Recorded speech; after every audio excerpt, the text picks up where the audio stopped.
नमस्कार सर्व 10वीचे विद्यार्थी. इतिहास राज्यशास्त्र हा जो आपला विषय आहे त्यामध्ये 28 गुणांसाठी इतिहासावरती प्रश्न विचारले जातात आणि 12 मार्कावरती राज्यशास्त्रावरती प्रश्न विचारले जातात. 28, 12, 40 अशा 40 मार्काचा आपला बोर्डाचा पेपर असतो. विद्यार्थी मित्रांनो, यावर्षी जे आपले राज्यशास्त्रामध्ये एकूण 5 घटक आहे. संविधानाची वाटचाल, निवडणूक प्रक्रिया 2, तिसरा आहे राजकीय पक्ष, चौथा आहे सामाजिक व राजकीय चळवळी आणि 5वा आहे भारतीय लोकशाही समोरील आव्हाने. विद्यार्थी मित्रांनो, आपल्या पाठ्यपुस्तकामध्ये एकूण 5 घटक दिलेले आहेत राज्यशास्त्राचे 12 मार्कांसाठी. परंतु कोविडच्या वातावरणामुळे यावर्षी सरकारने राज्यशास्त्राच्या 5 धड्यांपैकी 5वा जो धडा आहे भारतीय लोकशाही समोरील आव्हाने हा आपला यावर्षी फक्त अभ्यासक्रमातून कमी केलेला आहे. म्हणजे राज्यशास्त्राचे 12 मार्कांसाठी तुम्हाला एकूण 4 घटक असेल.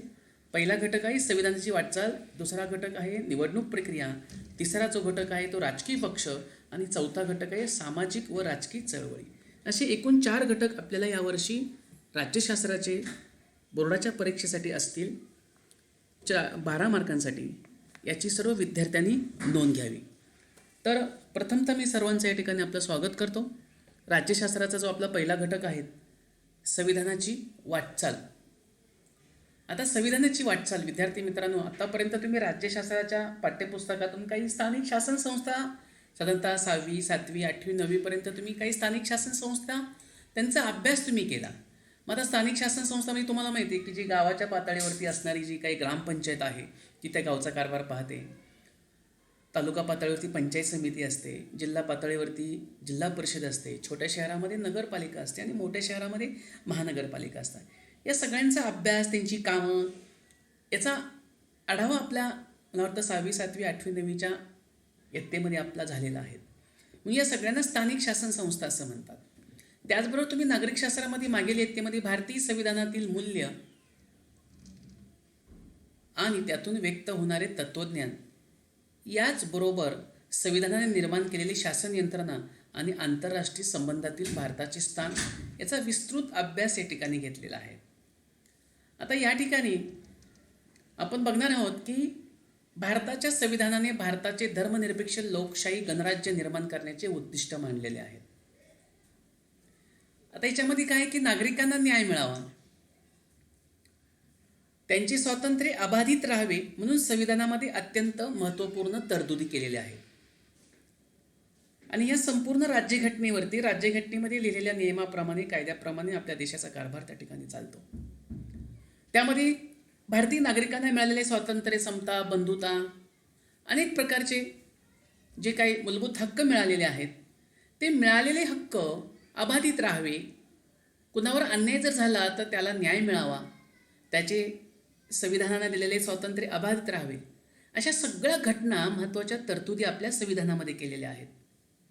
सामाजिक न्याय आणि समतेवर आधारलेला एक प्रागतिक विकसित समाज निर्माण करण्याचे एक मोठे साधन म्हणून आपल्या भारताच्या संविधानाकडे पाहिले जाते.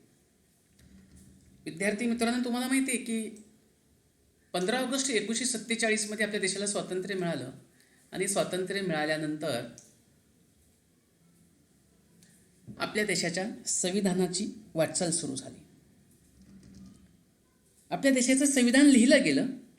संविधान लिहिलं गेल्यानंतर त्या संविधानाचा स्वीकार केला 26 नोव्हेंबर 1949 रोजी. स्वीकारलं, ते मान्य केलं आणि प्रत्यक्ष संविधानामध्ये सांगितल्याप्रमाणे, संविधानामध्ये लिहिलेल्याप्रमाणे, संविधानामध्ये केलेल्या तरतुदीप्रमाणे आपल्या देशाचा कारभार सुरू झाला. तो म्हणजे 26 जानेवारी 1950 पासून सुरुवात झाली. त्या दिवसापासून तर आज तागायत आणि भविष्य काळात संविधानाप्रमाणे आपल्या देशाचा राज्यकारभार सुरू आहे. आणि तो दिवस म्हणून आपण दरवर्षी प्रजासत्ताक 26 जानेवारी प्रजासत्ताक दिवस म्हणून साजरा करतो.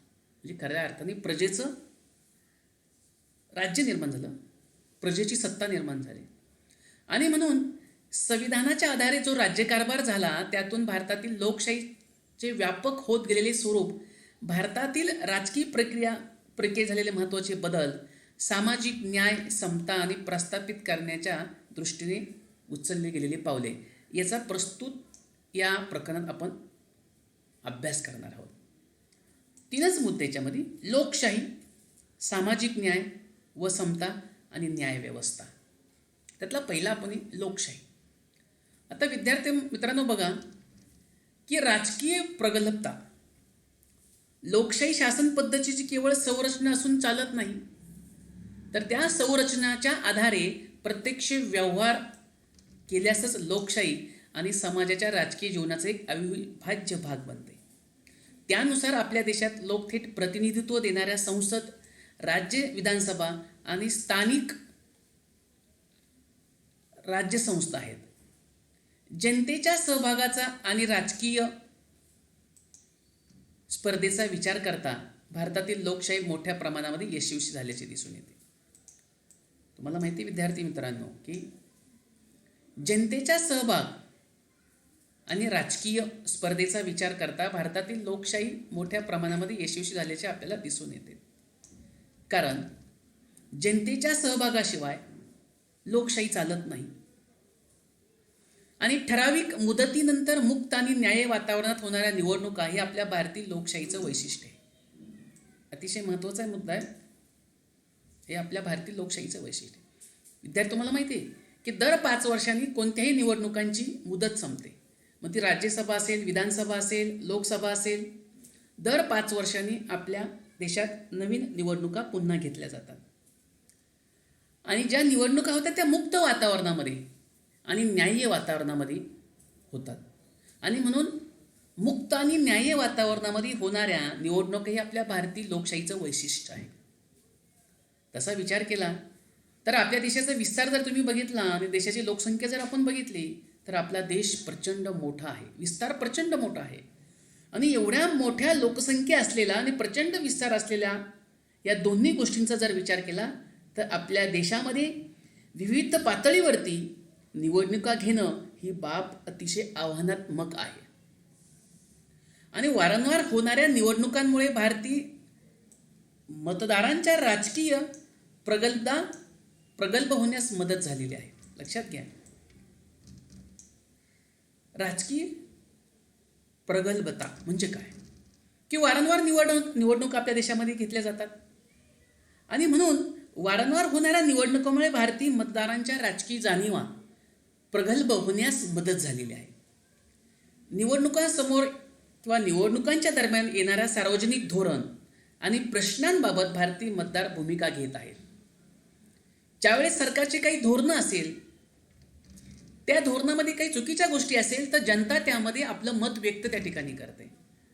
मग ते सार्वजनिक धोरणाच्या बाबतीत असेल, सामाजिक धोरणाच्या बाबतीत असेल, आर्थिक धोरणाच्या बाबतीत असेल किंवा अन्य काही प्रश्नांच्या बाबतीत असेल, तर त्यामध्ये निवडणुकीच्या दरम्यान समोर येणारा सार्वजनिक धोरण आणि प्रश्नांबाबत भारतीय मतदार भूमिका घेत आहेत.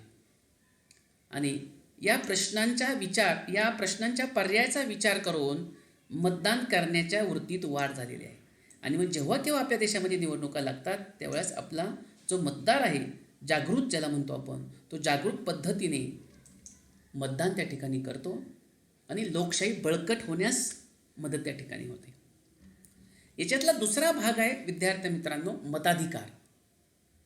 आता भारताच्या संविधानामध्ये लिहिलं आहे, भारताच्या संविधानाने सांगितलेलं आहे की भारताच्या संविधानाने प्रौढ मताधिकाराची तरतूद केलेली होतीच, पण त्यानुसार मताधिकाराची व्याप्ती मुळातच व्यापक होती. कारण स्वातंत्र्यपूर्वीच्या काळात बघितलं, म्हणजे देशाला स्वातंत्र्य मिळण्याच्या अगोदर आपण जर बघितलं तर सर्व मतदारांना, भारतीयांना कोणत्याही प्रकारच्या सुविधा नव्हत्या आणि म्हणून अनेक अन्यायकारक गोष्टी ब्रिटिशांच्या काळामध्ये होत्या. आणि जेव्हा स्वातंत्र्य मिळालं तेव्हा स्वातंत्र्य मिळाल्यानंतर ज्या काही प्रचलित असलेल्या ज्या काही तरतुदी आहेत, चुकीच्या आहेत, त्या सर्व तरतुदी नष्ट करून स्वतंत्र भारतात प्रत्येक भारतीय स्त्री पुरुषाला 21 वर्षे वयाची अट निश्चित करून मतदानाचा अधिकार संविधानाने दिलेला होता. आता तुम्ही म्हणशाल 21 वर्ष सुरुवातीला होतं, परंतु त्यामध्ये आणखी व्यापकता निर्माण केली आणि आणखी व्यापकता निर्माण करून 21 वर्ष वयाची जी अट होती मतदान अधिकाराची ती 21 वर्षावरून 18पर्यंत त्या ठिकाणी आणली. 18 वर्ष इथपर्यंत आणली. त्याचा फायदा काय झाला विद्यार्थी मित्र? अतिशय महत्त्वाचा पॉईंट आहे इथं. त्याचा फायदा काय झाला की 21 वरून मतदाराची अट 21 वर्षावरून 18 वर्ष इथपर्यंत आणल्यामुळे स्वतंत्र भारतातील जो नवा युवक आहे या नव्या युवकाला मतदान करण्याची संधी त्या ठिकाणी मिळाली आणि त्यामुळे अर्थात राजकीय अवकाश प्राप्त झाले आणि अशा लोकशाहीची व्याप्ती वाढवणाऱ्या बदलामुळे आपल्या भारतातली लोकशाही जगामध्ये सर्वात मोठी लोकशाही मानली जाते. इतकी मतदान संख्या अन्य कोणत्याही लोकशाही असलेल्या देशामध्ये आढळत नाही.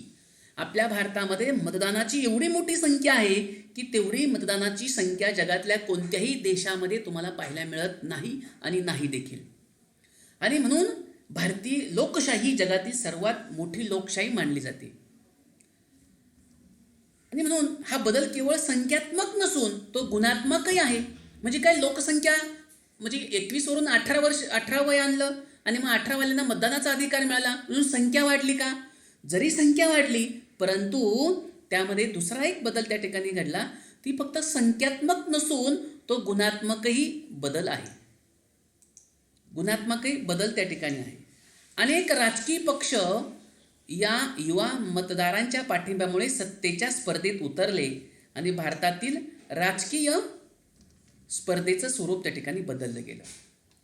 लोकांच्या इच्छा आकांक्षांना प्रतिनिधित्व देणाऱ्या हेतूने आज अनेक पक्ष स्पर्धेमध्ये आहेत. आज आपण बघितलं की भारतामध्ये अनेक आंतरराष्ट्रीय पक्ष आहेत. म्हणजे भारतामध्ये अनेक पक्ष आहेत. अनेक पक्षांच्या स्पर्धा आपल्या देशामध्ये आहेत. आणि म्हणून लोकांच्या इच्छा आकांक्षांना प्रतिनिधित्व देण्याच्या हेतूने आज अनेक पक्ष भारताच्या या स्पर्धेमध्ये दिसतात. आता पुढचा जो मुद्दा आहे तो म्हणजे लोकशाहीचे विकेंद्रीकरण. आता तुम्हाला माहिती आहे की मुलांना लोकशाहीचं विकेंद्रीकरण, आपल्या देशातली जी लोकशाही आहे, जी सत्ता आहे ती कुणा एका व्यक्तीच्या हातामध्ये नाही. जर तसं असतं तर त्याला हुकुमशाही पद्धत वाढली असती, पण आपल्या देशामध्ये तसं नाही, संविधानामध्ये तसं नाही. तर आपल्या देशामध्ये सत्तेचं विकेंद्रीकरण हा लोकशाहीचा गाभा आहे.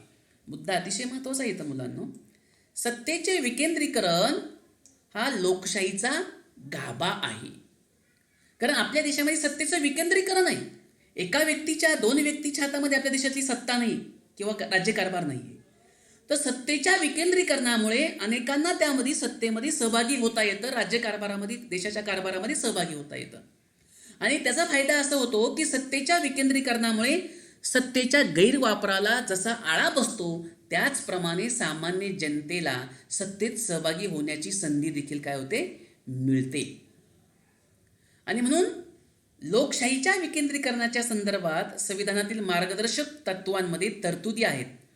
स्थानिक पातळीवर शासन संस्थांना पुरेसे अधिकार प्राप्त दिलेले आहेत. तुम्हाला माहिती, गावामध्ये ग्रामपंचायत असते, ती स्थानिक शासन संस्था आहे आणि गावातील काही व्यक्ती त्या ठिकाणी निवडून येतात, सदस्य होतात ते ग्रामपंचायतीचे आणि त्या गावचा कारभार तो सरपंच किंवा त्या ग्रामपंचायतीचे सदस्य चालवतात.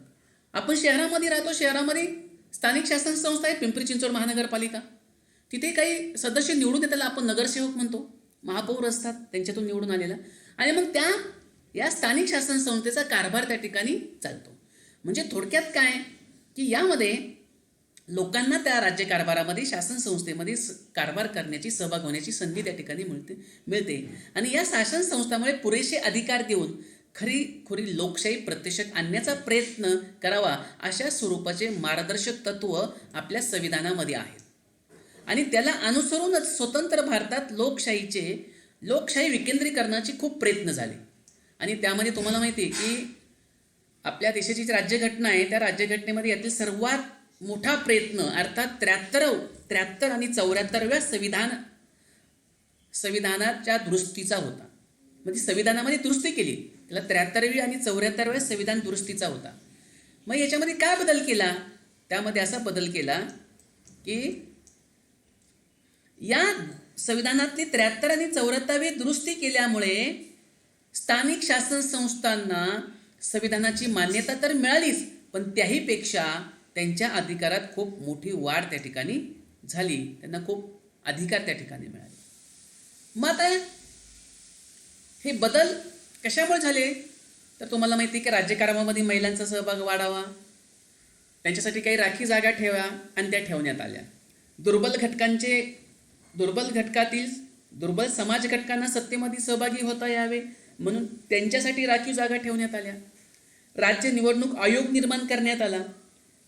संविधानात 11 व 12 अशा नव्या 2 परिशिष्टांची त्या ठिकाणी खाली भर त्या ठिकाणी पडली. तर अशा प्रकारे यामध्ये लोकशाहीचं विकेंद्रीकरण हा आपल्या भारतीय लोकशाहीचा खरा गाभा मानला जातो. आणि लोकशाहीच्या विकेंद्रीकरणामुळे सत्तेच्या गैरवापराला जसा आळा बसतो, तसं जनतेला सुद्धा मोठ्या प्रमाणामध्ये सत्तेमध्ये सहभागी होता येतं, राज्यकारभारामध्ये सहभागी होता येतं. आणि म्हणून 73वी आणि 74वी घटनादुरुस्ती केली. त्यामध्ये महिलांना सुद्धा स्थानिक स्वराज्य संस्थांमध्ये सहभागी होण्याचा, राजकीय म्हणजे त्यामध्ये सदस्य होण्याचा त्या ठिकाणी अधिकार त्या ठिकाणी मिळाला. त्यानंतर पुढे बघा, तिसरा मुद्दा आहे तो म्हणजे माहितीचा अधिकार. आता माहितीचा अधिकार तुम्हाला राईट टू इन्फॉर्मेशन 2005 हा माहितीचा अधिकार आपल्याला मिळाला. आता हा जो माहितीचा अधिकार आहे, तर या माहितीच्या अधिकारामध्ये तुम्हाला माहिती आहे की लोकशाहीत नागरिकांचं समीक्षीकरण अनेक मार्गाने झालं पाहिजे. म्हणजे काय की नागरिकांना सहभागाच्या संधी देत असताना त्यांच्याशी असणारा शासनाचा संवाद वाढला पाहिजे. शासन काय करतंय हे आपल्याला म्हणजे नागरिकांना समजलं पाहिजे. आणि नागरिकांच्या काय समस्या आहे, नागरिकांचं काय म्हणणं आहे, नागरिकांचं काय मत आहे, हे शासनाला किंवा सरकारला कळलं पाहिजे. थोडक्यात यामध्ये काय संवाद लोकशाहीमध्ये नागरिकांना जास्तीत जास्त संधी जर दिली आणि संधी देत असताना त्यांच्याशी असणारा शासनाचा संवाद म्हणजे सरकारचा आणि नागरिकांचा संवाद वाढला पाहिजे. आणि त्याचा फायदा असा होतो, जेवढा शासनाचा आणि नागरिकांचा संवाद वाढतो तेवढं, आणि नागरिकांचं आणि शासनाचं जेवढं अंतर कमी आणि संवाद जास्त, त्याचा फायदा खूप मोठ्या प्रमाणामध्ये होतो. त्या प्रमाणात लोकशाही प्रक्रिया सकस आणि सुदृढ त्या ठिकाणी होते. शासनाचा आणि नागरिकांचा संवाद वाढला तर नागरिकांना एक समजतं की शासन चांगल्या प्रकारे काम करतंय. चुकीचं काम करत असेल तर नागरिक तिथे दाखवून देण्याचा प्रयत्न करतात. म्हणजे संवाद वाढल्यामुळे शासन आणि नागरिकांमधला अंतर कमी होतो आणि संवाद जास्त वाढतो. आणि त्यामुळे आपली लोकशाही ही भक्कम, सकस आणि सुदृढ होत जाते. आणि त्यामुळे त्यांच्यातील परस्पर विश्वास वाढण्यासाठी शासन काय करते हे देखील नागरिकांना समजलं पाहिजे. म्हणजे थोडक्यात काय की तुम्ही घरामध्ये तुमच्या आईबरोबर, वडिलांबरोबर तुम्ही जेवढा संवाद त्या ठिकाणी घरामध्ये करशाल, बोलशाल, तेवढं तुम्हाला एकमेकांचे विचार कळेल, आचार त्या ठिकाणी कळेल. आणि म्हणून हा माहितीचा अधिकार त्या ठिकाणी आला. आता माहितीच्या अधिकारामध्ये काय महत्त्वाचा मुद्दा आहे? पारदर्शकता आणि उत्तरदायित्व ही सुशासनाची 2 वैशिष्ट्ये आहे. सुशासन म्हणजे काय? चांगलं शासन, योग्य शासन.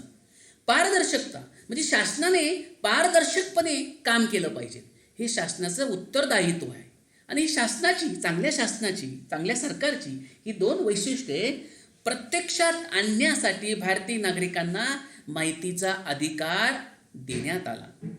आणि तो माहितीचा अधिकार तुम्हाला माहिती आहे की आपल्या दिल्लीचे जे सध्याचे मुख्यमंत्री अरविंद केजरीवाल आणि आपल्याच महाराष्ट्रामध्ये असलेले पारनेरचे अण्णा हजारे अशांनी लढा दिला आणि माहितीचे अधिकार 2005 हा नागरिकांना मिळाला.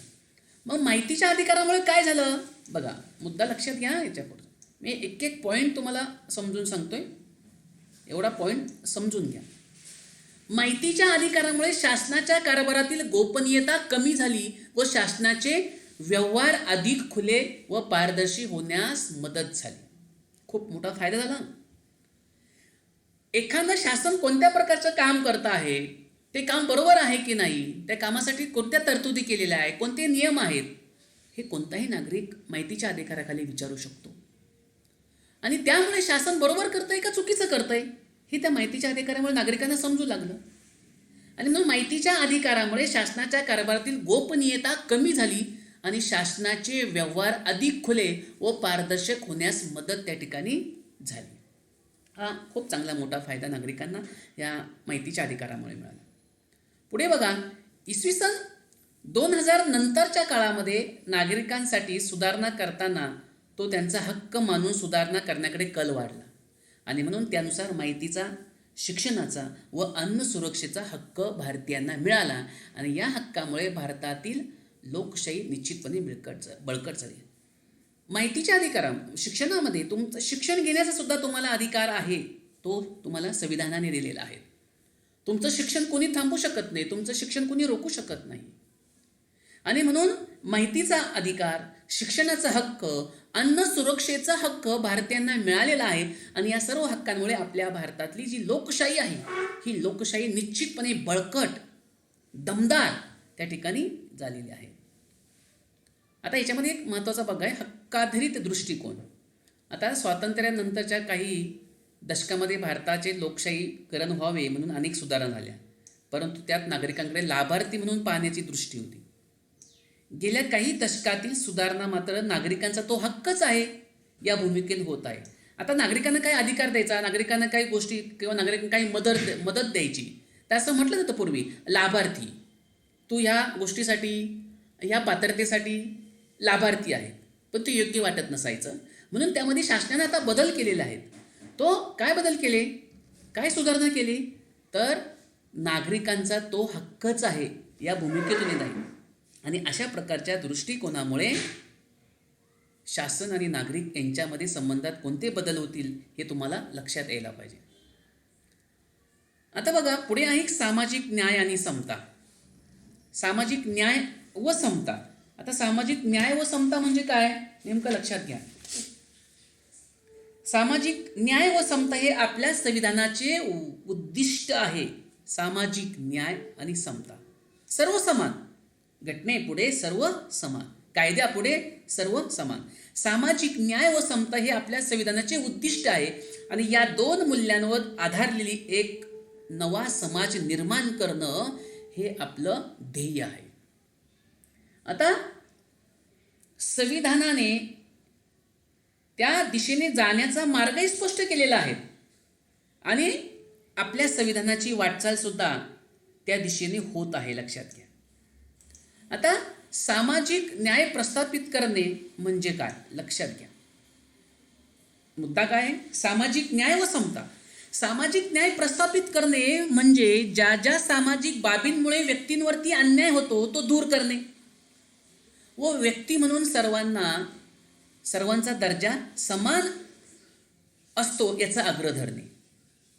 म्हणजे सामाजिक घटनेमुळे, सामाजिक बाबीमुळे कुठल्याही व्यक्तीवरती अन्याय होता कामा नये आणि जर तो अन्याय झाला तर तो दूर करणे व व्यक्ती म्हणून सर्वांचा दर्जा समान असतो याचा आग्रह धरणे.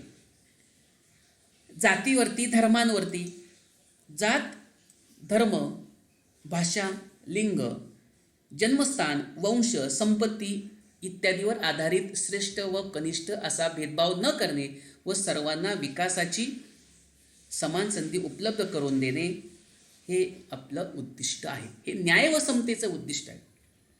म्हणून कोणी जातीवरती, धर्मांवरती, भाषांवरती, लिंगांवरती, जन्मस्थानावरती, वंशांवरती, संपत्तीवरती कोणीही भेदभाव करू शकत नाही. कनिष्ठ आणि नीच असाही भेद करू शकत नाही.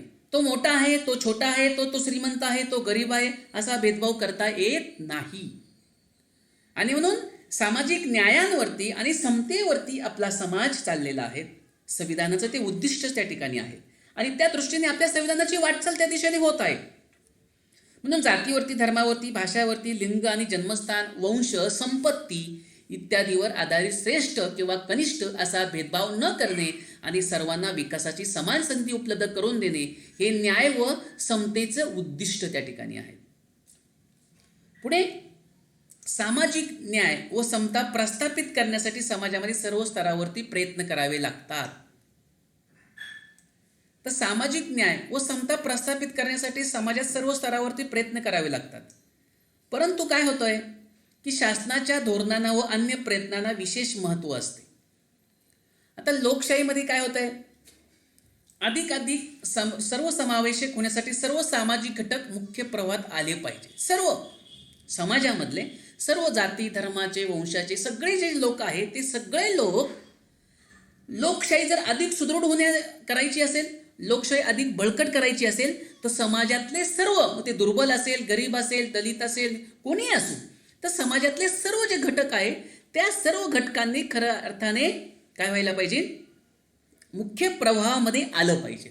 आणि मुख्य प्रवाहात हे सगळे घटक आले आणि लोकशाही सर्व समाज घटकांना सामावून घेण्याची प्रक्रिया करत आहेत आणि हे सगळे सर्वसमावेश होण्यासाठी सर्व घटक सहभागी झाले की समावेशित लोकशाहीमुळे समाजामधले संघर्ष त्या ठिकाणी कमी होतात. आणि या सर्व दृष्टीने आपल्या देशात कोणते प्रयत्न चालू आहेत किंवा झाले आहे आपण हे बघूया. अतिशय महत्त्वाचा मुद्दा आहे, राखीव जागाचे धोरण. आता जे लोकसमूह अथवा समाज घटक शिक्षणाच्या बाबतीत वंचित राहिलेले आहेत, रोजगाराच्या संधीपासून वंचित राहिलेले आहेत, मग ते जर संविधानाने त्यांना राखीव जागा दिल्या नसता, राखीव धोरण अवलंबलं नसतं, तर ते लोक तसेच वंचित राहिले असते, शिक्षणापासून वंचित राहिले असेल, रोजगारापासून वंचित राहिले असते. आणि म्हणून वंचित लोक दुर्लक्षित राहू नये, त्यांना रोजगाराच्या संधी मिळाव्या, शिक्षणाच्या संधी मिळाव्या. आणि म्हणून अशा समाज घटकांसाठी राखीव जागांचे धोरण स्वीकारण्यात आले. आणि ते राखीव जागाचे धोरण स्वीकारण्यात आल्यामुळे त्यामध्ये मग कोण आहे, अनुसूचित जाती, अनुसूचित जमाती. अनुसूचित जाती, अनुसूचित जमातीसाठी शिक्षणामध्ये, नोकरीमध्ये राखीव जागा दिल्या, राखीव संधी त्या ठिकाणी दिली गेली. आणि त्यामुळे अशा प्रकारे त्या समाजासाठी, मागासवर्गीयांसाठी घटनेमध्ये राखीव जागांची तरतूद त्या ठिकाणी केले. त्यामुळे संघर्ष कमी झाला. जे दुर्लक्षित होते, दुर्बल होते, त्यांना संधी मिळाली आणि प्रगती त्या ठिकाणी वाढत चालली आणि संघर्ष त्या ठिकाणी कमी होत चालला. आणि म्हणून राखीव जागाचे धोरण आपल्या संविधानामध्ये केलेलं आहे. त्यानंतर पुढे आहे अनुसूचित जाती जमाती यांच्यावरील अत्याचारापासून संरक्षण देणारा कायदा. कारण सामाजिक न्याय आणि समता प्रस्थापित करण्याच्या दृष्टीने एक महत्त्वाचा कायदा केलेला आहे. अनुसूचित जाती किंवा अनुसूचित जमातीवरील कोणत्याही व्यक्तीवरती, कोणत्याही नागरिकांवरती कोणत्याही प्रकारचा अन्याय होऊ नये म्हणून त्यांना संरक्षण देणारा खास कायदा सरकारने लोकशाहीमध्ये, राज्यघटनेमध्ये करण्यात आलेला आहे. आणि त्यामुळे त्या कायद्यामुळे जर कोणावरती अन्याय झाला आणि ज्यांनी कोणी अन्याय केला तर त्याला शिक्षेची सुद्धा तरतूद त्या ठिकाणी करण्यात आलेली आहे. पुढचा मुद्दा आहे अल्पसंख्याकांविषयी तरतुदी. अल्पसंख्याक म्हणजे काय की आपल्या देशाच्या लोकसंख्येमध्ये समजा आता हिंदू, मुस्लिम, ख्रिश्चन, ईसाई, बौद्ध अनेक धर्माचे लोक आपल्या देशामध्ये राहतात. पण अल्पसंख्याने कसं, त्यांचं लोकसंख्येमधलं प्रमाण अतिशय कमी आहे. अल्प म्हणजे अतिशय कमी समाज आहे. मग त्यांच्याविषयी काही तरतुदी, नियम राज्यघटनेमध्ये करण्यात आले. भारतीय संविधानाने, आपल्या देशाची जी राज्यघटना आहे, या भारतीय संविधानाने अल्पसंख्याकांचं संरक्षण करण्यासाठी काही तरतुदी, नियम संविधानामध्ये केले गेले. काय केले तर अल्पसंख्याकांना शिक्षणाच्या आणि रोजगाराच्या संधी मिळाव्या म्हणून शासनाने अनेक योजना राबवल्या. आणि त्यामध्ये जातीवरती, धर्मावरती, वंशावरती, भाषा, प्रदेश इत्यादी कोणत्याही घटकांवरती आधारित भेदभाव करण्यास प्रतिबंध केला. आणि म्हणून अल्पसंख्याकांविषयी ही व्यापक तरतूद असून तो समतेचा हक्क, स्वातंत्र्याचा हक्क आणि शोषणाविरुद्धचा हक्क आणि सांस्कृतिक आणि शैक्षणिक हक्कांमुळे अल्पसंख्याकांना मूलभूत स्वरूपाचं संरक्षण मिळालेलं आहे. खूप त्यांच्यासाठी चांगली गोष्ट झालेली आहे. आणि म्हणून अल्पसंख्यांना सगळ्या गोष्टी मिळाल्या. शिक्षण मिळालं, त्यासाठी तरतुदी केल्या, रोजगारासाठी तरतुदी मिळाल्या, त्यांच्यावर काही अन्याय झाला, अत्याचार झाला तर त्यावरती बी कायदे, संरक्षण त्या ठिकाणी करण्यात आलं.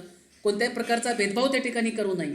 समानतेचा हक्क त्यांना मिळाला, स्वातंत्र्याचा हक्क म्हणजे त्यांना समानतेचा हक्क, स्वातंत्र्याचा हक्क त्यांचा कोणी हिरावून घेऊ शकत नाही, त्यांचं शोषण कोणी करू शकत नाही.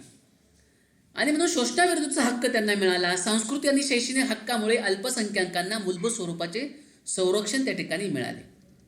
पुढे एक मुद्दा आहे बघा, आपल्या संविधानाची वाटचाल कशी चालली. महिलांसंबंधी कायदे आणि प्रतिनिधित्व विषयक तरतुदी. आता महिलांविषयी कायदे आणि प्रतिनिधित्व विषयक तरतुदी काय त्यामध्ये? तुम्हाला माहिती आहे की स्वातंत्र्याच्या पूर्वी महिलांना कोणत्याही प्रकारचे अधिकार नव्हते आणि स्वातंत्र्य मिळाल्यानंतर सुद्धा हळूहळू महिलांना त्यांना अधिकार त्या ठिकाणी देण्यात आले. स्वातंत्र्योत्तर काळापासून जर आपण बघितलं तर महिलांच्या सक्षमीकरणाच्या प्रयत्नांना सुरुवात झाली. खऱ्या अर्थाने महिलांसाठी ज्या गोष्टी घडल्या त्या म्हणजे स्वातंत्र्य झाल्यानंतर, स्वातंत्र्य मिळाल्यानंतर. आणि म्हणून महिलांना संधी मिळावी, महिलांमधील निरक्षरता दूर करणे आणि महिलांना जास्तीत जास्त विकासाच्या संधी देणे. मग त्या देश पातळीवर असते, आंतरराष्ट्रीय पातळीवरती असेल, राज्य पातळीवरती असेल किंवा स्थानिक पातळीवरती असेल. आणि मग या सर्व ठिकाणी महिलांना संधी मिळाली पाहिजे, महिलांना अधिकार मिळाले पाहिजे, महिलांना हक्क मिळाले पाहिजे. मग ते स्थानिक पातळीवर असो, राज्य पातळीवर असो, देश पातळीवर असो किंवा आंतरराष्ट्रीय पातळीवर असो, या सर्व ठिकाणी महिलांच्या समस्यांची दखल घेऊन निश्चित अशी धोरणं करण्यात आली आणि महिलांना अधिकार त्या ठिकाणी मिळाले. काय अधिकार मिळाले मुलांना? वडिलांच्या संपत्तीमध्ये महिलांना अधिकार मिळाला, पतीच्याही संपत्तीमध्ये महिलांना समान वाटा मिळाला. जरी एखाद्या मुलीचं लग्न झालं आणि ते आपल्या पतीबरोबर नांदायला सासरी गेली तरी देखील वडिलांच्या संपत्तीमध्ये तिला समान हक्क मिळतो आणि इकडं पतीच्याही संपत्तीमध्ये समान हक्क मिळतो. ही महिलांसाठी केलेली संविधानाने खास तरतूद आहे. त्यानंतर महिलांसाठी काय केलं? हुंडा प्रतिबंधक कायदा. आता पूर्वीचा काळ म्हणता येत नाही मुलांनो, काही काळानंतर आता लोक थोडेसे खूप चांगल्या प्रकारे सुधारले, सामाजिक दृष्टिकोन लोकांमध्ये निर्माण झाला. आता पहिली पार हुंडा पद्धत असायची, म्हणजे लग्न करायचं असेल की मुलीच्या घरच्यांना, मुलीच्या आईवडिलांना मुलाला प्रचंड प्रमाणात हुंडा द्यावा लागायचा. मग तो पैशाच्या स्वरूपामध्ये असेल किंवा अन्य वस्तूच्या स्वरूपामध्ये असेल. त्यामुळे मुलीच्या आईवडिलांची परिस्थिती अतिशय हलाखीची त्या ठिकाणी व्हायची. आणि एवढंही करून सुद्धा पुन्हा मुलींवरती सासरी गेल्यानंतर अनेक प्रकारचे अन्याय अत्याचार त्या ठिकाणी होत असायचे. आणि म्हणून त्यासाठी हुंडा प्रतिबंधक कायदा स्त्रियांसाठी केला. शिवाय लैंगिक अत्याचारापासून संरक्षण देणारा कायदा संविधानामध्ये केला. शिवाय घरगुती हिंसाचार प्रतिबंधक कायदा, अशा काही तरतुदी महिलांसाठी त्यांचं स्वातंत्र्य जपण्यास आणि महिलांना स्वतःचा विकास करण्यास, साधण्यास अनुकूल वातावरण निर्माण होईल अशा प्रकारचे संरक्षण महिलांना त्या ठिकाणी देण्यात आलं. महिलांना काही कायद्याच्या तरतुदी त्या ठिकाणी करण्यात आल्या. अशा प्रकारे अनुकूल वातावरण महिलांमध्ये निर्माण झालं आणि आज आपल्या महिला राज्य पातळीवरती, देश पातळीवरती, आंतरराष्ट्रीय पातळीवरती सर्व ठिकाणी समान संधी आणि आज खूप मोठ्या प्रमाणामध्ये महिला पुढे गेलेल्या आहे. हे आम्हाला सगळ्यांना माहिती आहे, बघत आहोत, दिसत आहे. आता आपल्या देशामध्ये राजकारण आणि राजकीय संस्था यांच्यामध्ये सुद्धा स्त्रियांना प्रतिनिधित्व सुरुवातीला कमी होतं सुरुवातीला, देशाला स्वातंत्र्य मिळाल्यानंतर. मग आता काय केलं पुढे? तर महिलांना राजकारणामध्ये प्रतिनिधित्व मिळावं म्हणून भारताच्या दृष्टीने बदल होत आहे. महिलांना संधी मिळावी, महिलांचा विकास व्हावा म्हणून 73व्या आणि 74व्या घटना दृष्टीने स्थानिक शासन संस्थांमध्ये लक्षात घ्या, गाव पातळीवर ग्रामपंचायत, पंचायत समिती, जिल्हा परिषद, नगरपालिका, महानगरपालिका यांना म्हणतात स्थानिक शासन संस्था. 73वी आणि 74वी घटनादुरुस्ती केली आणि त्या घटनादुरुस्तीमध्ये असं केलं की महिलांसाठी स्थानिक शासन संस्थांमध्ये 33% जागा राखीव महिलांसाठी ठेवल्या आणि त्या तरतुदीमुळे महिलांना राजकारणामध्ये सहभागी होता आलं.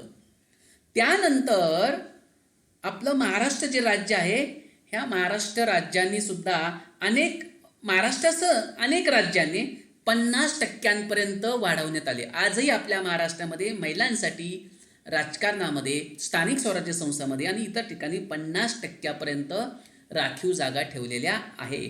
आणि महिलांसाठी राष्ट्रीय स्तरावरती एक महिला आयोग सुद्धा स्थापन करण्यामध्ये आला, तो राष्ट्रीय स्तरावरती. आणि त्याचबरोबर राज्यामध्ये सुद्धा महिला आयोग त्या ठिकाणी स्थापन केलेला आहे. आपल्या महाराष्ट्रामध्ये सुद्धा महिला आयोग त्या ठिकाणी काय केलेला आहे, स्थापन त्या ठिकाणी करण्यात आलेला आहे. त्यामध्ये आता पुढे आपण जाऊया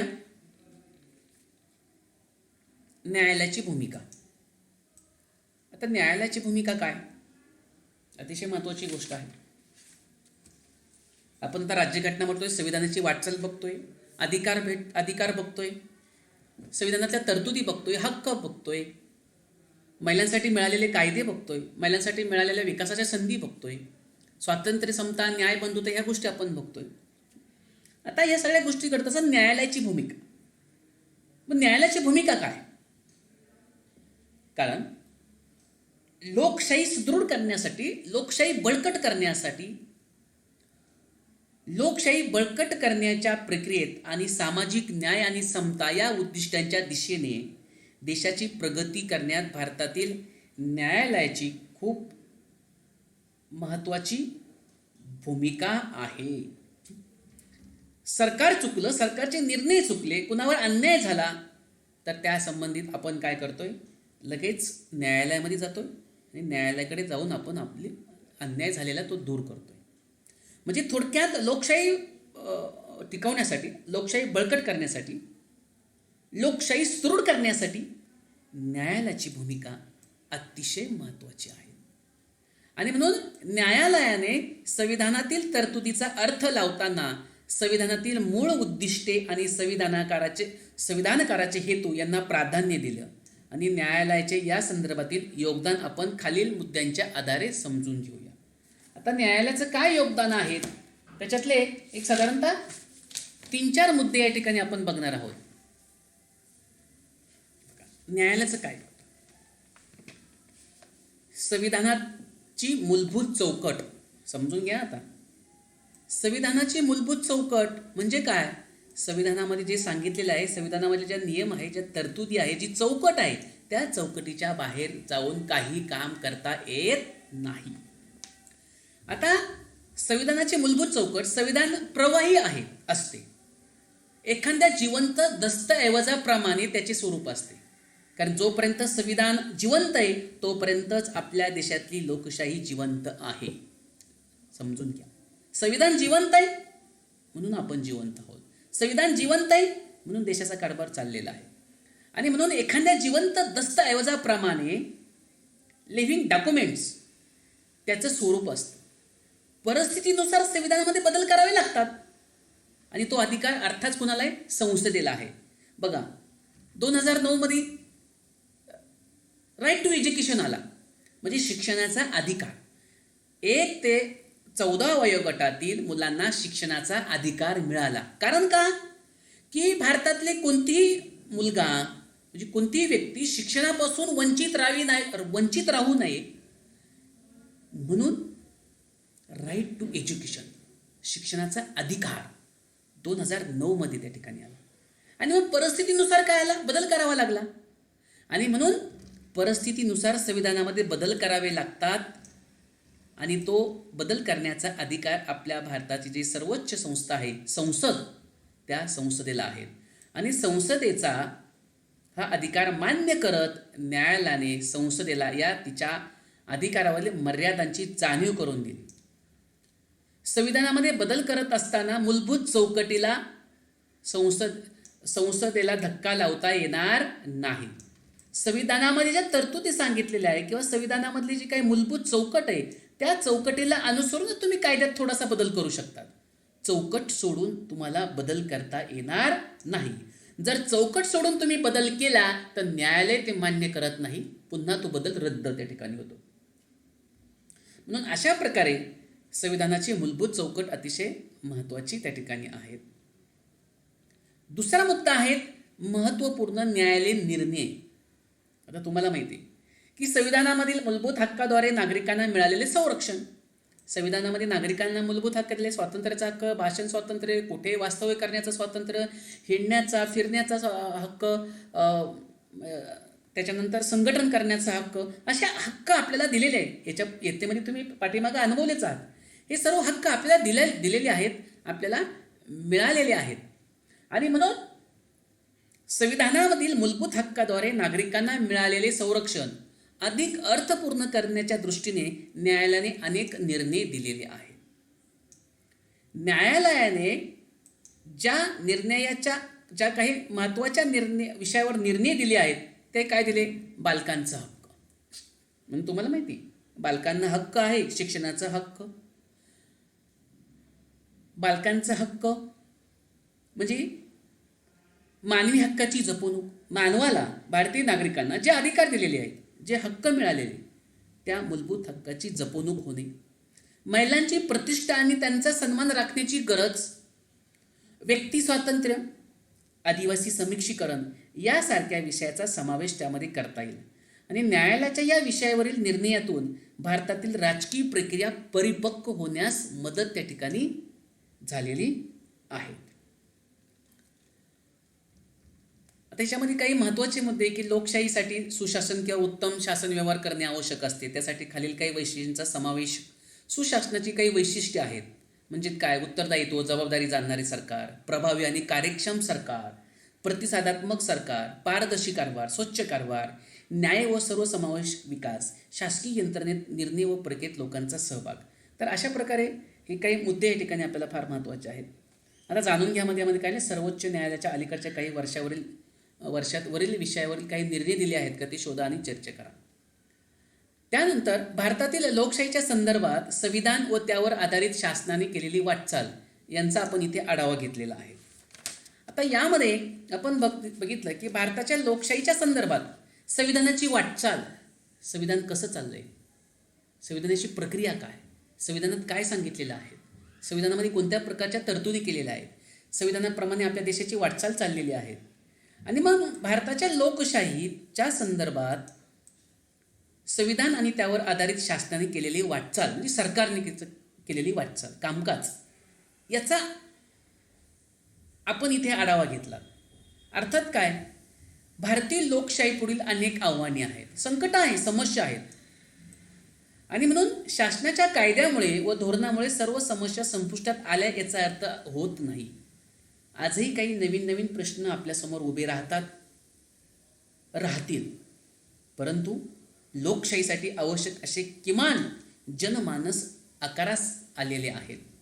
तर अशा प्रकारे आपण या ठिकाणी राज्यशास्त्राचा जो पहिला घटक आहे तो म्हणजे संविधानाची वाटचाल. आणि या संविधानाच्या वाटचालीमध्ये 26 जानेवारी 1950 पासून आपल्या देशातल्या राज्यकारभाराला सुरुवात झाली. तेव्हापासून तर आजपर्यंत संविधानाच्या आधारे जो राज्यकारभार झाला त्यातून आपल्याला भारतीय लोकशाहीचे व्यापक होत गेलेले स्वरूप, महत्त्वाचे बदल, सामाजिक न्याय, समता प्रस्थापित करण्याच्या दृष्टीने उचलली गेलेली पावले याचा अभ्यास आपण या संविधानाची वाटचाल या घटकामध्ये या ठिकाणी आपण बघितलेला आहे. विद्यार्थी मित्रांनो, हा घटक आहे. तुम्ही वारंवार, तुम्हाला जेव्हाच वेळ मिळेल केव्हाही तुम्ही तो समजून घ्या. वारंवार तुम्हाला या ठिकाणी समजायला मदत होईल. ऑनलाईन आपण घेऊ शकतो, परंतु ऑनलाईनमध्ये 15 ते 20च मुलं सहभागी होतात आणि बाकीच्या मुलांचं नुकसान होतं. म्हणजे ऑनलाईन घेतलं तर 15 ते 20 मुलांचा फायदा होतो, पण बाकीच्या 30-40 मुलांचं प्रचंड नुकसान होतं. जर मी असे व्हिडिओ करून आपल्याला त्याद्वारे तुम्हाला माहिती सांगितली तर मी ऑनलाईन तुम्हाला एकदाच शिकवणार आहे एखादा घटक, पुन्हा शिकू शकत नाही. पण व्हिडिओद्वारे तुम्हाला तो घटक तुम्हाला हवा तेव्हा, हव्या त्या वेळेला तो समजून घेता येईल. आणि म्हणून हा घटक जो आहे तो पूर्ण समजून घेतल्यानंतर पुन्हा समजून घ्या आणि त्या धड्याकालचे स्वाध्याय प्रामाणिकपणे तुमच्या वहीमध्ये सोडवा. व्हॉट्सअप ग्रुपवरती टाकण्याचा प्रयत्न करा किंवा नाही केला तरी चालेल. शेवटी प्रामाणिकपणे तुम्ही तो घटक किंवा ते धडे तुम्ही वहीमध्ये सोडवा.